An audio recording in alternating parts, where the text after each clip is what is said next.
does the person you are with encourage you to read?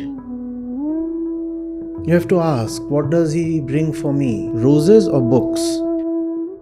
If someone has a stake in making you better, that person will push you towards books. Books are what we all need.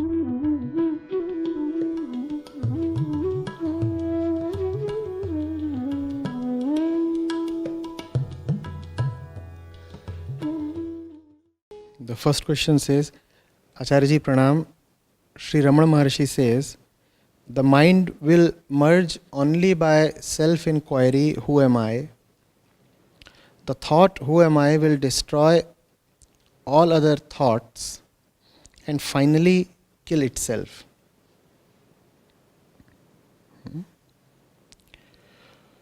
Then asks the questioner, however, in my daily life, when I feel jealous, it feels more intuitive to ask, why am I jealous, and not who is jealous?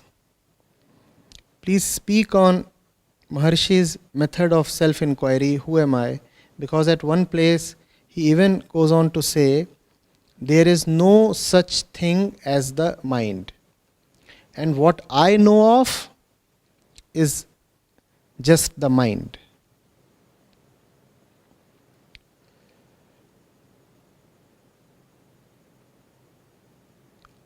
Self-inquiry is not merely a method.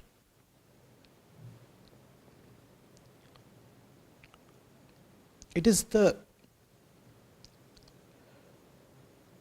foundation on which the entire edifice of not merely Vedanta, but all spirituality stands.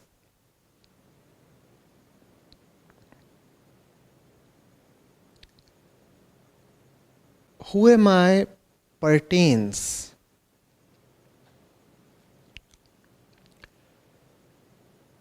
to the infinite possibilities available to the ego, including the possibility for the infinite.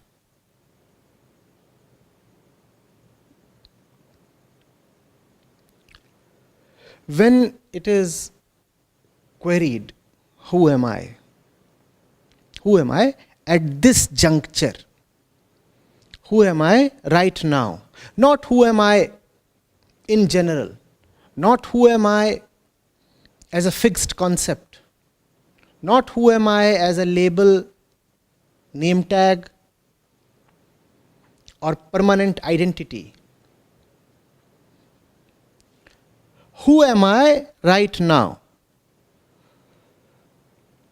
Then a few things should be understood.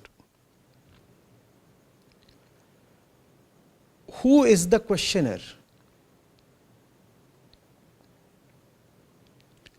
The questioner has to be somebody who does not know.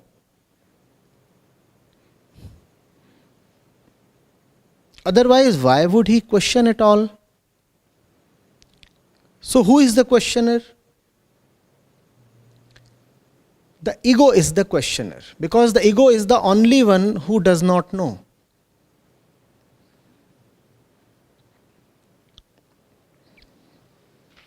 Above the ego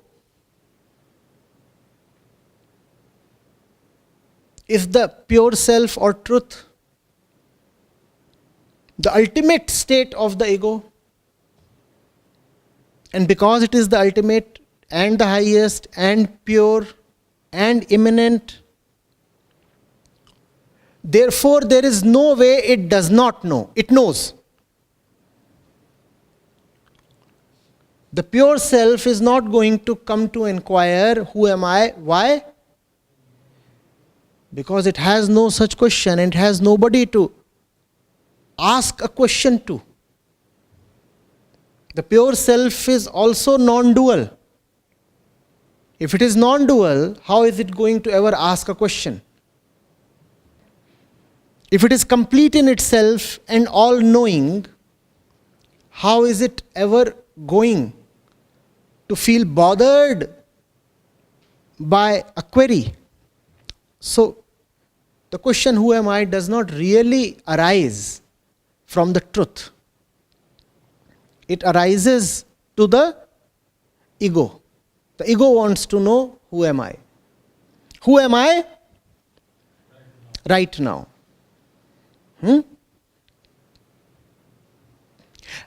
About whom is the question, who am I? Who is functional right now? Had the truth been functional right now, would there have been a possibility of discontentment leading to such a query? So who is being queried? The ego is being queried.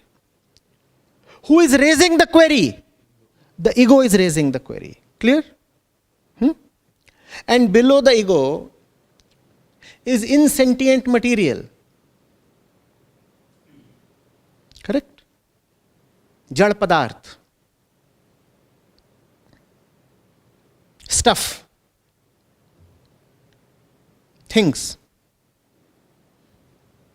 They too are never going to feel bothered by a question pertaining to their identity. Is this table ever going to be vexed regarding its name? The table is never going to ask, who am I? And the truth is never going to ask, who am I? Neither the table nor the truth.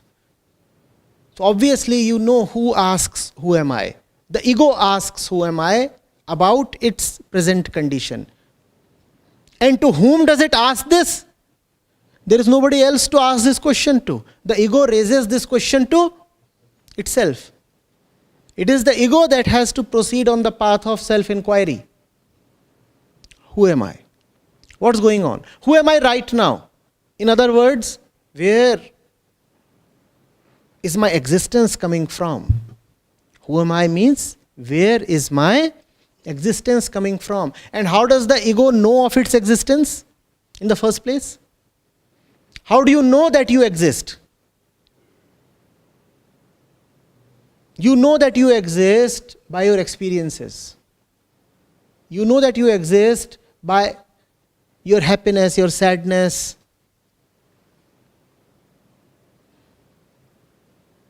All the various things that you go through.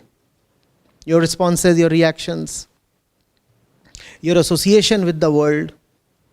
That is what convinces you that you exist, correct?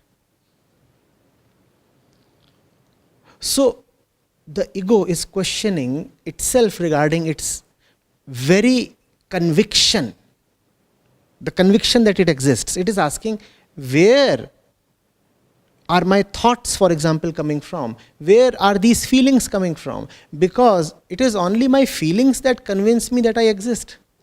In deep sleep, I have no feelings. Then I do not claim that I exist, do I? How do I feel so utterly sure that I exist? Because I experience, I think, I feel, I wonder, I touch, I smell. And hence I feel that I exist. Remove all the sensory apparatus, and would you be able to tell yourself that you do exist? Would be difficult, right? So the question, who am I, translates to, where is my existence coming from, translates to, where are my thoughts, feelings and experiences coming from. Are you getting it? Where is this stuff coming from? I just thought of something. Where did this come from? I just felt something. Where did this feeling come from? I just felt something. What did I feel? A terrible attraction. Where did this attraction come from? That's who am I. Now, who is responsible for answering this question? The ego itself. What state of the ego is this question arising in? the state in which the ego is feeling that terrible attraction. The ego is feeling a terrible attraction, as it mostly keeps feeling, right? Just that sometimes we label it terrible, at other times we call it pretty mundane, normal, regular. So this state of the ego that is saying, I'm feeling a terrible attraction, is asking itself, where is this coming from? Now the respondent is the same as the questioner. Are you seeing this? Ego is asking the question to itself. What is the state of the questioner?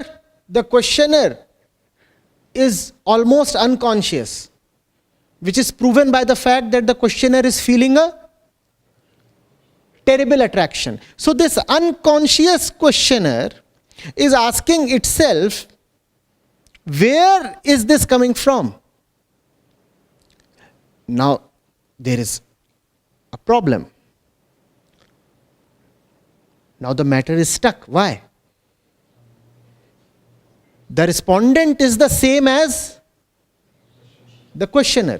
And the questioner is unconscious. If the questioner is unconscious, how can the answerer be any different? But even as the questioner is unconscious and asking, where is all this coming from? The respondent has been entrusted with the responsibility to answer. Correct? And the two are one. Their states are same. They are mirror images. They are just one. The ego is questioning itself. So, this unconscious one is asking itself, what is this entire drama from? Where is the whole thing arising from? And this entity here, the respondent, is now responsible to answer. What is the only way it can answer? What is the only way it can answer? Remaining unconscious, it cannot answer. But it has to answer because the question has been posed to nobody but itself. So under the pressure of the question, the respondent has to change. Under the pressure of the question, facing the responsibility to answer the question, this respondent has to change. Now at this moment when the question was asked, both of these were unconscious. Otherwise, why would there be a question at all? But now it is facing the task of answering. So it has to raise its capacity to answer. It has to become deserving to answer. This upward movement is called attention. You are unconscious, but when faced with this question, you summon your attention and you want to now see, okay, I want to answer it. And in the process, you are raising your attention. Raising your attention means your consciousness levels are being raised. The haze on your mind has to be forcibly cleared away. When this rises, this too has to rise because the two of them are. But the answer won't come because the question is asking, tell me the root. Where is the entire thing coming from? To go to the root is to go to the very end. So this has to rise even more. This too has to rise. This too has to rise. So the ego, in asking itself, where am I coming from, finds that it has to change if it wants to answer this question. It is a special question. If you want to answer this question, then you cannot remain the one who asked this question. So at a certain level, hypothetically, the question is answered.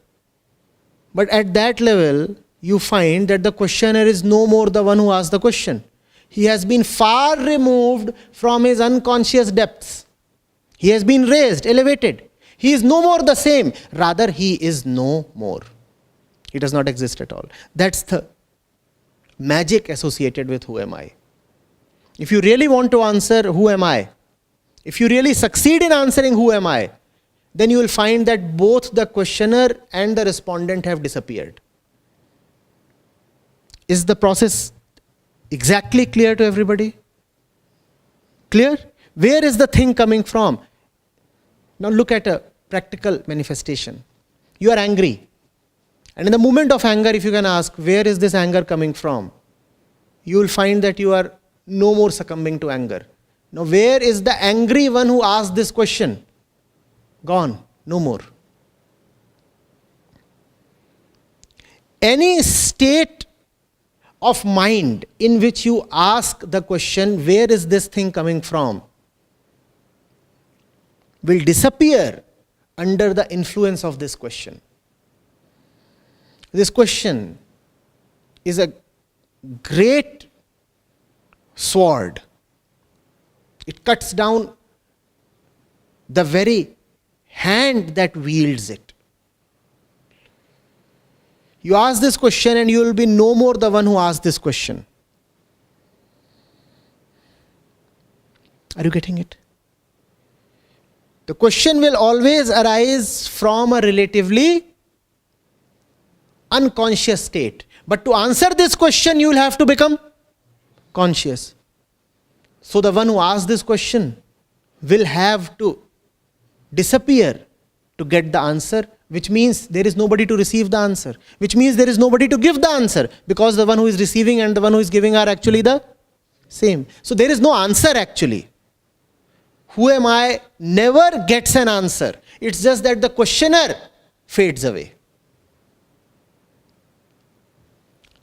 If you get an answer to who am I, then you are playing some kind of fraud upon yourself.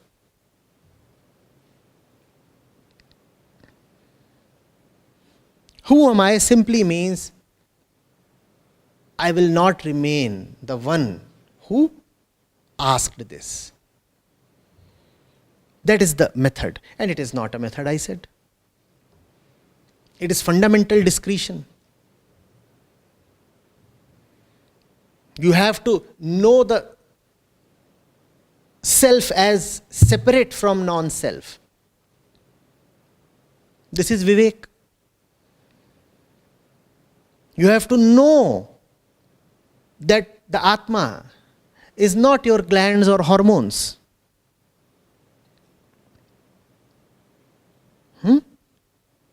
And if you do not ask, where is this coming from? कहाँ से आए भैया? Then it is quite likely that you will misread just hormonal exuberance as something of the soul.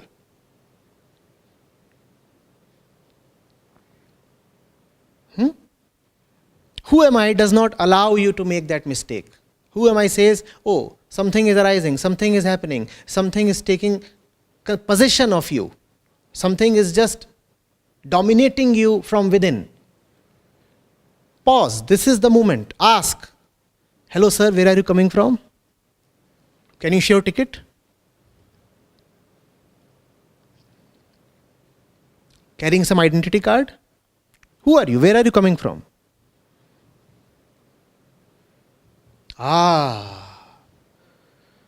So you are coming from Mozambique. And I was under the impression that you are coming from Varanasi. No, you are not what I thought you to be. I was thinking that you are coming from the banks of the sacred Ganga. No, you are not that one. You are coming from some jungle. You are not the pious one I thought you to be.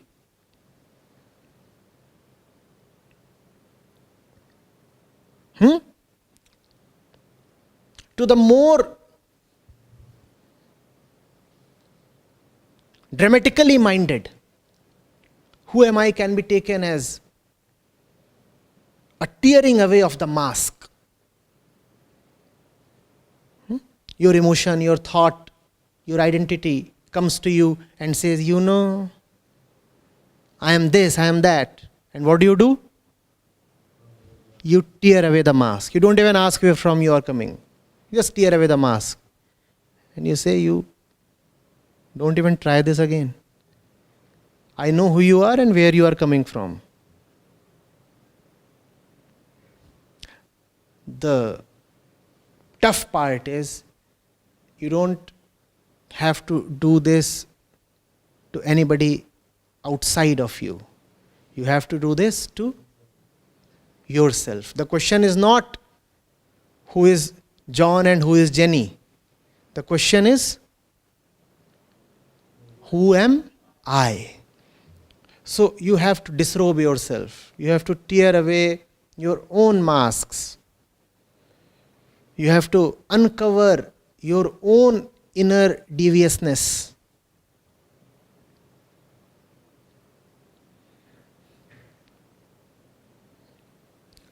Is the who am I method clear to everybody? Clear? Where is this thing coming from? And remember, you will never really come to know. Not that it cannot be known, just that the interest in knowing was arising from suffering.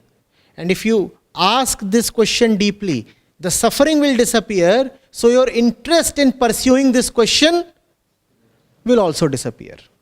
So you will drop it. And you will find yourself busy with joyful affairs of life. And in joy, there is actually no need to ask, who am I?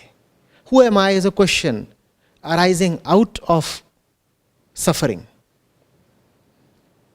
You pursue this question, the suffering abates, and then who wants to just keep pestering oneself with the query, who am I, who am I?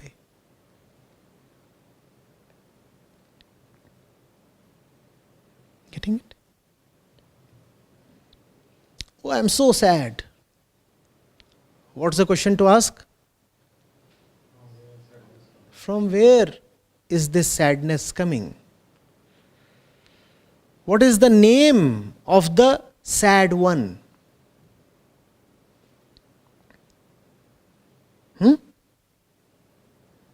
Who is sad? Where does he draw his legitimacy from? Who told him that he has a right to exist? How does he convince himself to be?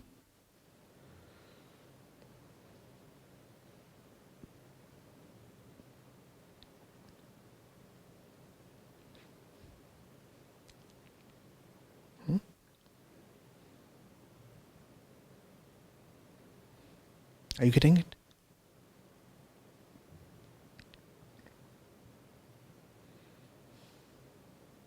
There is another way in which you can understand the whole thing, if it is not already clear.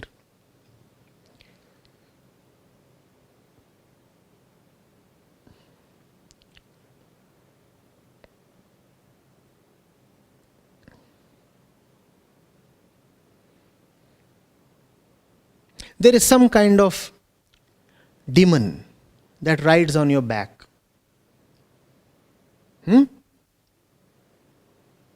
That rides on your back and keeps sucking your blood.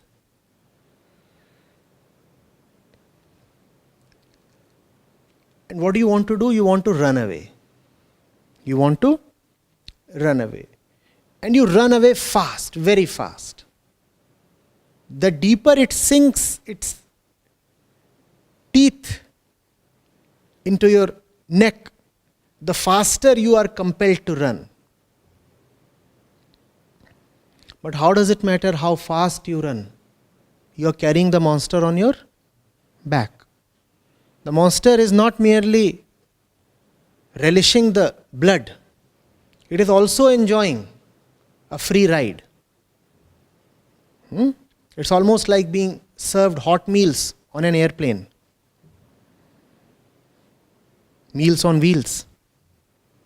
No, meals on wings, rather. The who am I method is about not running or acting so energetically under the influence of the monster, rather simply pausing. You pause. And then you ask the monster, where are you coming from? Who are you? And if you're asking this question, then you have to face the monster. To face the monster, you will have to rip the monster away from your back and bring it in front of yourself. And then you find that the monster is actually just a feeble thing weighing 12 kilograms. It has no power really.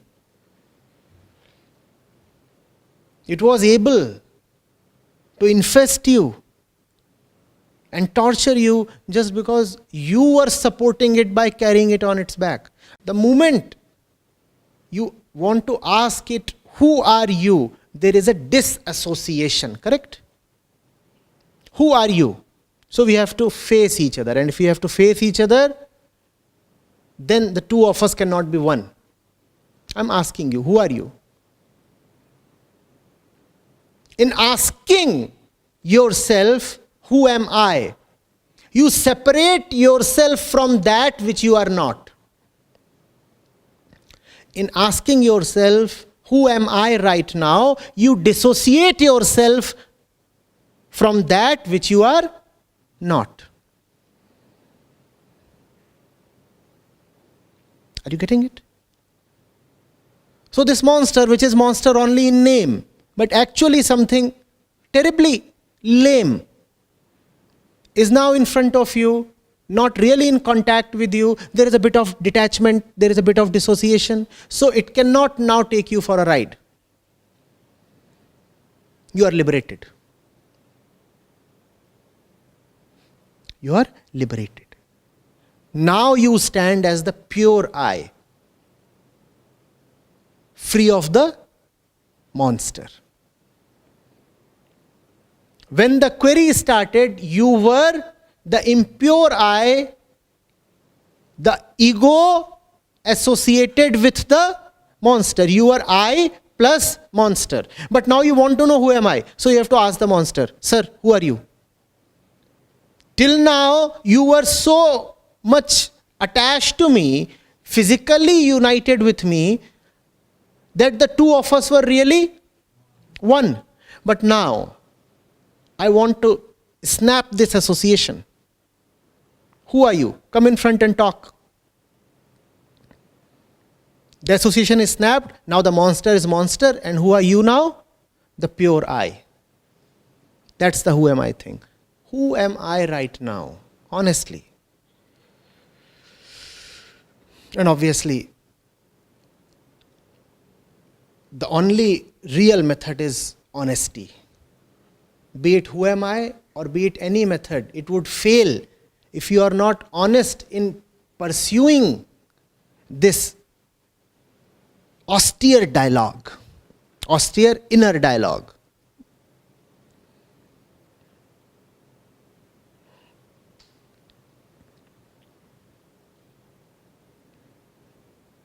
Getting it?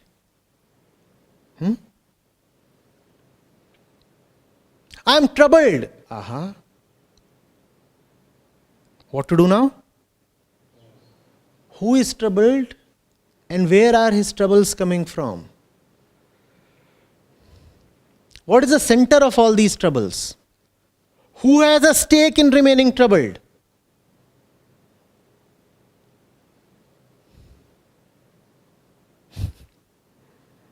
So now you see that who am I is a method for the wise one who is no longer interested in remaining troubled. That often goes unsaid, but needs to be said. Why will you ever ask, who am I?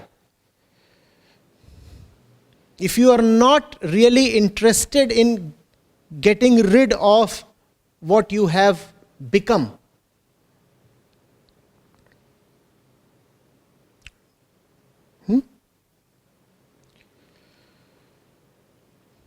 a fellow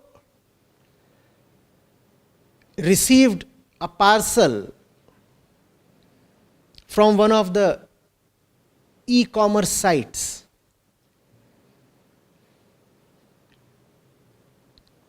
It was to be delivered to somebody else.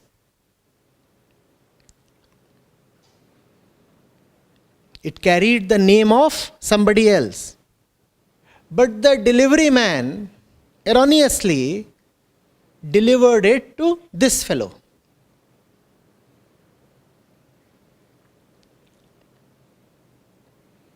And he was happy. He said, fine. It contained a mobile phone, let's say. And he comes and tells me, this is what I got. It just got delivered to me. And I asked him, to whom does it belong? And he says, why would I be interested in knowing? Why would I be interested in knowing? That is the reason why we do not enter self-inquiry.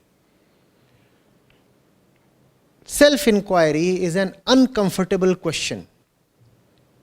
Why would you really want to know when not knowing is giving you pleasures? Why would you want to know when not knowing is so very pleasuresome?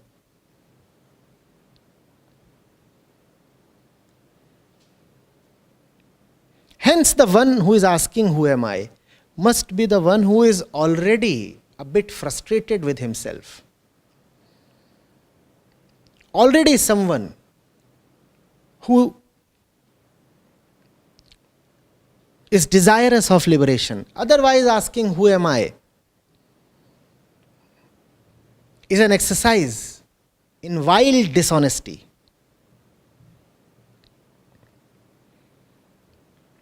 These days, it is almost a fad. If you are spiritual, then you have to ask, who am I?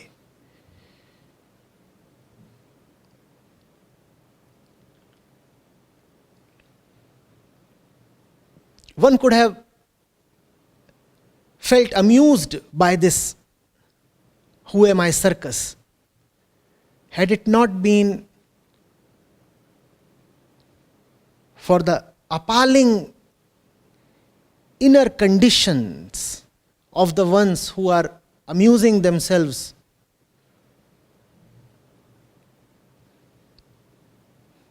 with this self-deception.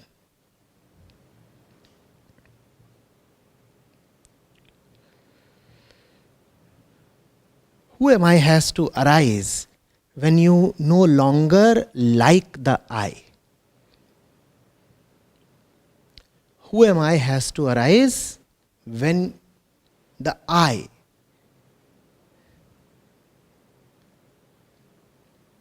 is already being seen as troublesome. You have to be someone who is prepared to receive uncomfortable answers. More so, you have to be someone who is prepared to let go of the questioner and the answerer.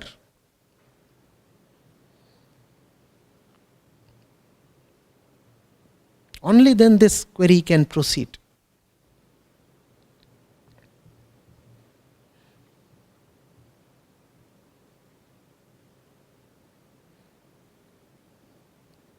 Are you getting it?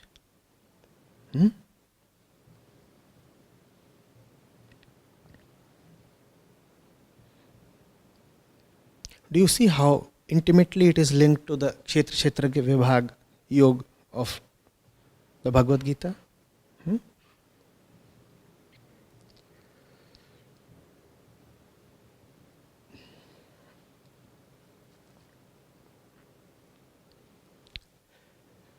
And Raman Maharishi used to talk of these three in the same breath.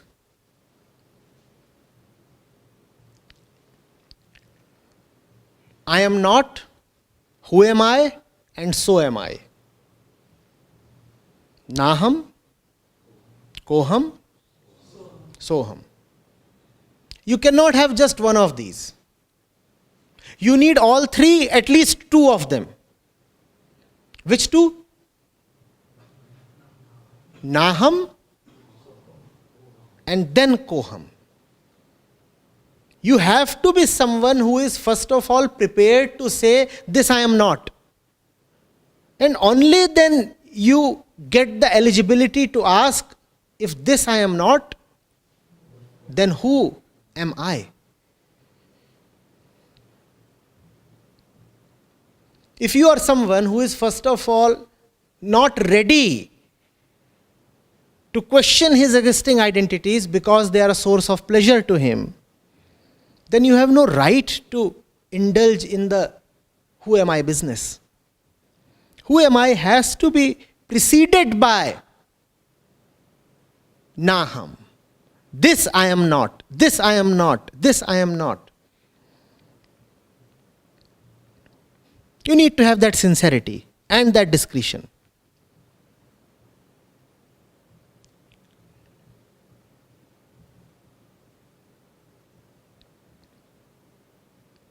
Getting it?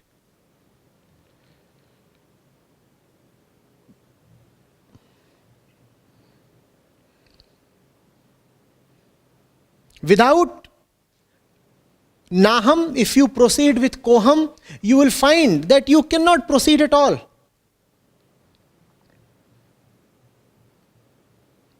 The entire journey of answering who am I is a journey in negativa.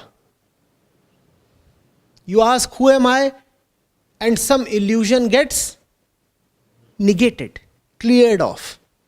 And then you again ask who am I, then again some haze gets cleared off. That is what we call as the raising or elevation of consciousness. If you are someone who is not prepared to get rid of his concepts about himself, then there is no point just repeating who am I, who am I.